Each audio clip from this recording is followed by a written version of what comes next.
Hi hello how are you friends. అందరూ ఎలా ఉన్నారు? ఈరోజు దోశల్లోకి, ఇడ్లీలోకి, అన్నంలోకి చేసుకునే నల్ల కారం అంటారు కదా, అది ఎలా చేయాలో చేసి చూపిస్తాను. దానికి కావాల్సిన పదార్థాలు: ఎండుమిర్చి, పచ్చిశనగపప్పు, జీలకర్ర, చింతపండు, వెల్లుల్లి, సాల్ట్. ఇప్పుడు ఎలా చేయాలో చూద్దాం. Hi hello how are you friends. అందరు ఎలా ఉన్నారు? ఈరోజు కారప్పొడి అందరికీ తెలిసిందే కదా, ఇడ్లీలోకి, దోశల్లోకి వేసుకుంటూ ఉంటాం. దానికి కావాల్సిన పదార్థాలు: ఎండుమిర్చి, కొంచెం చింతపండు,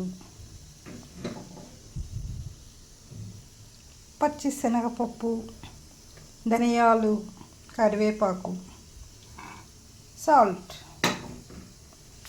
ఎండుమిర్చిని ముందు వెనక తొడిమలు తీసుకొని ఇలా వేపుకోవాలన్నమాట.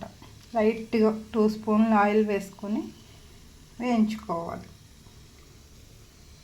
తర్వాత పచ్చిశనగపప్పు, ధనియాలు, కరివేపాకు కూడా ఇలా వేయించుకొని పెట్టుకోవాలన్నమాట.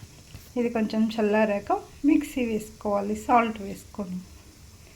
తర్వాత ఏం చేయాలో చూపిస్తాను. ముందుగా మిక్సీ జార్ తీసుకొని దానిలో మనం వేయించి ఉంచుకున్న పచ్చిశనగపప్పు, ధనియాలు, జీలకర్ర, కరివేపాకు, కొంచెం సాల్ట్ వేసుకొని ముందు ఇవి మెత్తగా గ్రైండ్ చేసుకోవాలన్నమాట. చూసారా ఫ్రెండ్స్, ఫైన్ పేస్ట్ అయిపోయింది. దీంట్లో ఇప్పుడు ఎండుమిర్చి, వేయించి పెట్టుకున్న ఎండుమిర్చిని కూడా మిక్సీలో పౌడర్ చేసుకుందాం. దీనిలోనే వెల్లుల్లి కూడా వేసి గ్రైండ్ చేయాలి. గ్రైండ్ చేసేద్దాం. చూసారా ఫ్రెండ్స్, ఫైన్ పేస్ట్ అయిపోయినాక ఇలా ఉంటుంది. దోశల్లోకి, ఇడ్లీలోకి కారప్పొడి, వేడివేడి అన్నంలో కారప్పొడి, నెయ్యి వేసుకొని తింటే ఓహో ఏమి రుచి! సూపర్ కదా. మీలో ఎంతమందికి ఇష్టం మీ కారప్పొడి? నచ్చితే చిన్న లైక్ ఇవ్వండి, షేర్ చేయండి, కామెంట్ చేయండి.